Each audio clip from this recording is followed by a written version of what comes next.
বিসমিল্লাহির রহমানির রহিম। আসসালামু আলাইকুম। স্বাগতম আমার রান্নাঘরে। আজকে আমি আপনাদেরকে তৈরি করে দেখাবো মেয়োনিজ।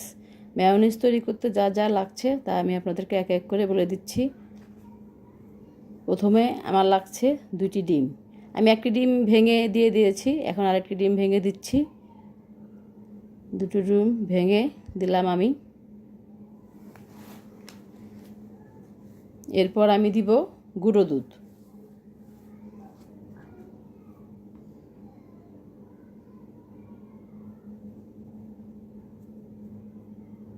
দুটি ডিম ভেঙে দেওয়ার পরে আমি এখন দিচ্ছি 3 চা চামচ পরিমাণ গুঁড়ো দুধ। আমি একে একে 3 চা চামচ গুঁড়ো দুধ দিয়ে দিচ্ছি।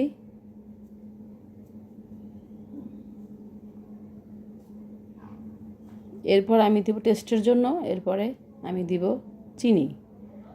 আমি 2 চা চামচ চিনি দেব আর 1 কোয়া রসুন দিব। রসুনটা ফ্লেভারের জন্য একটু স্মেল আসবে ভালো, এই জন্য 1 কোয়া রসুন দিলাম। এরপর আমি দিচ্ছি গোলমরিচের গুঁড়ো। গোলমরিচ, কালো গোলমরিচ, সাদা গোলমরিচ আপনারা আপনাদের পছন্দ মতো দিতে পারেন। আমি এখানে ইউজ করছি কালো গোলমরিচের গুঁড়ো। 1 চা চামচ পরিমাণ কালো গোলমরিচের গুঁড়ো। আর দিচ্ছি হচ্ছে সিরকা।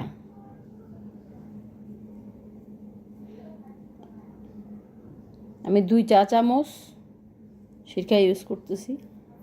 এবং আমার লেবুটা স্কিপ হয়ে গেছে, আপনারা মানে একটা লেবুর এক টুকরো লেবু চিপে সাথে লেবুটা দিয়ে দিবেন। লেবুটা দিলে ভালো হয়, স্মেলটাও ভালো আসে এবং টেস্টটাও ভালো হয়। লেবুটা আমার স্কিপ হয়ে গেছে, আপনারা দিয়ে নেবেন। আর দিচ্ছি হচ্ছে সয়াবিন তেল। আমি এখানে 1 পোয়া, যেহেতু 2টো ডিম, 1 পোয়া সয়াবিন তেল নিয়েছি এবং তেলটাকে একবারে দিব না, একটু একটু করে অল্প অল্প করে মিক্সড করব আর ব্লেন্ড করব। কারণ একবারে তেলটা দিলে এটা ফেটে যাবে, মেয়োনিজটা ফেটে যাবে, থিকনেসটা আসবে না। এই জন্য কিছুক্ষণ ব্লেন্ড করে করে আমাকে একটু পর পর তেলটাকে মেশাতে হবে এবং আমি অনবরত ব্লেন্ড করতে থাকবো। ব্লেন্ড করা বন্ধ করা যাবে না। শুধু যখন আমি তেল দেব তখন শুধু অফ করব আর তেলটা দিব, না হয় আমাকে অনবরত যদি আমি ব্লেন্ড না করি তাহলে এটা ফেটে যাবে। এই যে এখন আমি আবার তেল দিচ্ছি। এভাবে বারবার আমাকে তেলটা দিতে হবে, একবারে দেওয়া যাবে না, পানি ছেড়ে যাবে। সেজন্য তেলটা আমাকে কিছুক্ষণ পর পর ব্লেন্ড করব আর তেলটা মিক্সড করতে হবে। আমি তেল দিয়ে এখন আবার ব্লেন্ড করছি। কিছুক্ষণ সময় ব্লেন্ড করার পরে আমি আবার তেল মিক্সড করছি। এভাবে 3 থেকে 4 বার আমি তেলটাকে মিক্সড করব। না হয় বারবারই বলছি, একেবারে তেলটা ইউজ করা যাবে না। একবারে তেল ইউজ করলে মেয়োনিজটা ফেটে যাবে। আমি বারবার তেল দিব এবং ব্লেন্ড করব।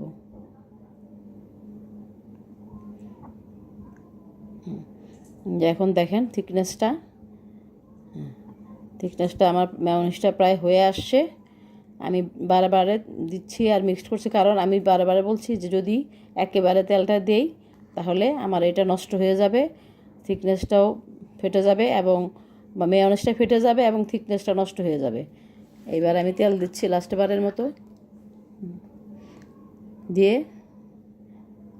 তেলটা দিব আমি 1 পোয়া তেল বারবার এমন করে দিয়ে বারবার দিয়ে মিক্সড করব এবং ব্লেন্ড করব।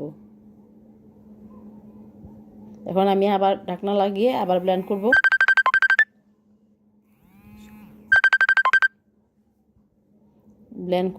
এই দেখেন এবার দেখেন থিকনেসটা কেমন হয়েছে। আমার মেয়োনিজটা প্রায় ডান। এখন আমি একটা বাটিতে ঢেলে আপনাদেরকে দেখাচ্ছি।